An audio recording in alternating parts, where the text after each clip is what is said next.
מוזמנים לארוחת צהריים. בוא נתפנק. בוא אחריי. אז היום שני, וכפי שהכלא יודע, היום יש לנו שווארמה. הנה כמה על השווארמה.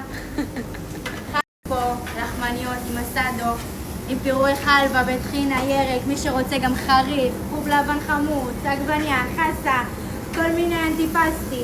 פה יש לנו תוספות, כמובן מלא רטבים שלנו. יש לנו פה צנימים פיצות שאנחנו עושים אותה עם זעתר ושום, עם מלא, זה טעים. בואו תראו גם את האורז שלנו.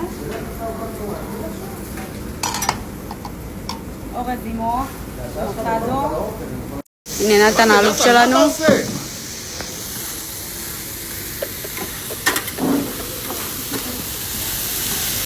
וכמובן, אנחנו לא שוכחים את הטבעונים שלנו. יש לנו פה ברוקולי מצופה בטמפורה. וואו. ויש לנו פה קציצות עדשים. ויש לנו פה אימא'לה, איזה ירקנית, מלאה בחלבון. יש אורז, שניצל תירס, וכמובן מגוון סלטים, כמו כל יום.